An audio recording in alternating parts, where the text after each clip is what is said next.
Hello दोस्तों, कैसे हैं आप लोग? अच्छे तो है ना? ध्यान तो रखते हैं ना? किसी और के भरोसे तो नहीं छोड़ा आपने? चलिए चाची इधर फोकस करो, उसको रख दो। समझो मेरे क्वेश्चन नंबर चौथा। देखो चौथा क्या कह रहा है, इसको समझो। क्वेश्चन चौथा कह रहा है कि एक गोलाकार गुब्बारे में हवा भरने पर उसकी रेडियस से 7 सेंटीमीटर से 14 सेंटीमीटर हो जाती है। मतलब कुल मिला के कहने का कि कोई एक गुब्बारा था जो खाली था, तब उसकी रेडियस कितनी थी? 7 सेंटीमीटर की। तो हम रेडियस क्या R1 मान लेते हैं, कितना है? 7 सेंटीमीटर की। अब हमने इसमें हवा भर दिया तो इसकी रेडियस कितनी हो गई? जस्ट 2 गुना हो गई। मतलब R2 कितनी हो गई? 14 सेंटीमीटर। तो हमसे ये क्या कह रहा है, तो इन दोनों स्थितियों में गुब्बारे के पृष्ठीय क्षेत्रफल का अनुपात। अच्छा, गुब्बारे का पृष्ठीय क्षेत्रफल कितना होता है? 4 पाई आर स्क्वायर। तो हमें अब इसको एरिया A1 और A2, तो हमें क्या निकालना है? A1 अनुपात A2 का अनुपात हमें फाइंड आउट करना है ना?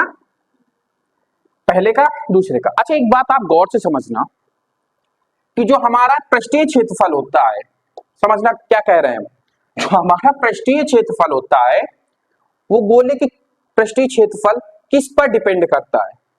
तो आप ये देखोगे कि वो R पे डिपेंड करता है। किस पे डिपेंड करता है? R पे। क्योंकि 4 पाई तो सब में है भाई, ऊपर भी 4 पाई होगा, नीचे भी 4 पाई होगा, ये आपस में कटेगा, रेडियस ही बचेगी और उसका स्क्वायर। तो हम सीधा सीधा कह सकते हैं, कुछ ज्यादा दिक्कत नहीं है। चलो और देखते हैं, सुनो मेरी बात समझो। जैसे हमने कहा A1 अपॉन A2, तो 4 पाई तो रहेगा रहेगा, रेडियस क्या हो जाएगी? R1 का स्क्वायर। यहां तक समझ में आया बात? A2 कितना हो जाएगा? 4 पाई R2 का होल स्क्वायर। क्या यहां तक बात समझ में आई कि नहीं आई? क्योंकि ये दोनों तो कांस्टेंट है ना, 4 भी कांस्टेंट है, 5 भी कांस्टेंट है, इससे तो हमें कोई मतलब है नहीं। ना ही ये वृत्त में आते हैं, हमारे गोला में पाई आता है क्या? केवल रेडियस ही तो रहती है पाई में, और कुछ रहता है क्या पाई में? और तो कुछ पाई में नहीं, और कुछ तो रेडियस उसमें गोले में नहीं रहता ना, केवल और केवल क्या रहता है? उसकी रेडियस।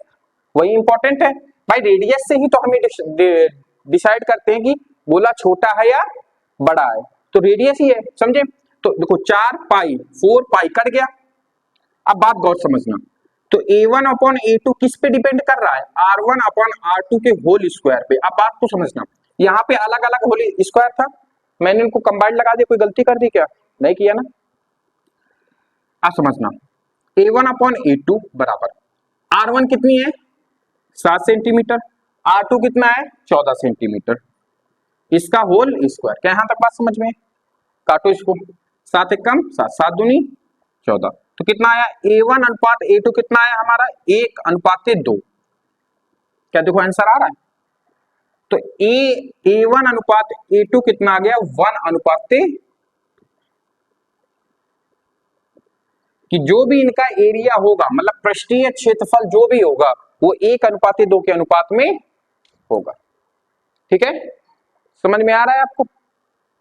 ओह सॉरी, 1/2 है ना, स्क्वायर है तो यहाँ पे 4 आएगा। 2 का स्क्वायर कितना होगा? 4। देखो छोटी सी गलती और क्वेश्चन अभी गलत हो जाता है। यहाँ पे स्क्वायर, 2 का स्क्वायर क्या होगा? 4। समझ में? 1 का स्क्वायर 1, 1 अनुपात 4 के अनुपात में आएगा। समझ में आया क्वेश्चन नंबर चौथा की नहीं समझ में? कुछ नहीं था इसमें, सिर्फ इस चीज को आपको अच्छे से समझना था। ठीक है, नोट कर लो, फिर आगे अगला क्वेश्चन बताते हैं नेक्स्ट क्लास में।